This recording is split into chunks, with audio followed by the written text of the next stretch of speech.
মুআয ইবনে জাবাল রাদিয়াল্লাহু তাআলা আনহুকে আল্লাহ রাসূল সাল্লাল্লাহু আলাইহি ওয়াসাল্লাম একটা এলাকার ইমাম বানিয়ে পাঠিয়েছিলেন।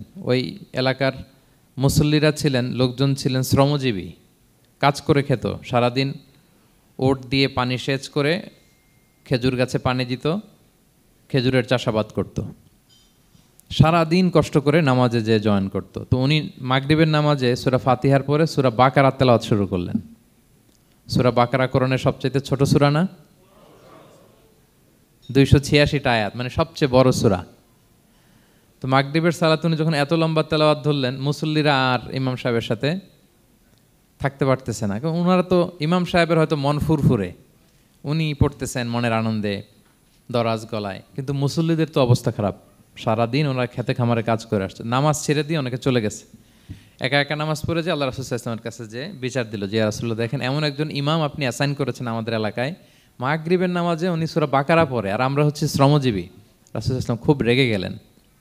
মুআয ইবনে জাবালকে ডেকে বললেন, হে মুআয, আফাত্তানুন আন্ত, তুমি কি সমাজে ফিতনা ছড়াচ্ছ? তুমি জানো না এরা কারা? তোমার কি সূরা ওয়াদ-দুহা ওয়াল-লাইলি ইযা সাজা মুখস্থ নাই? তোমার কি ওয়াশ-শামসি ওয়া-দুহাহা এটা মুখস্থ নাই? তোমার কি সাব্বিহ ইসমা রাব্বিকাল আ'লা এই সূরাগুলো তোমার জানা নাই? উনি বললেন জানা আছে। তো এগুলো রেখে দিয়ে মাগরিবের নামাজে কেন সূরা বাকারা ধরলা? তোমার মুসল্লিরা তো শ্রমজীবী মুসল্লি। যখন ইমামের দায়িত্ব হচ্ছে পেছনে কারা আছে এটা খেয়াল করা। অনেক সময় ইমাম সাহেব আল্লাহু আকবার বলে যে নামাজ ধরছে, কি হচ্ছে পেছনে আর খোঁজখবর নাই। আল্লাহর হাবিব সাল্লাল্লাহু আলাইহি ওয়াসাল্লাম কিন্তু এমন ইমাম ছিলেন না, উনি অত্যন্ত বিবেকবোধ সম্পন্ন একজন ইমাম ছিলেন।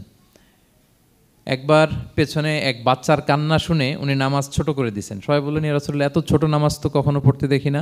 তখন রাসূল সাল্লাল্লাহু আলাইহি ওয়াসাল্লাম বললেন, একটা ছোট বাচ্চার কান্নার আওয়াজ আমার কানে এসেছে। আমার মনে হচ্ছে বাচ্চাটাকে সামলাতে নারীদের কাতারে একটা মায়ের খুব কষ্ট হচ্ছে, এজন্য নামাজটা আমি খাটো করে দিয়েছি।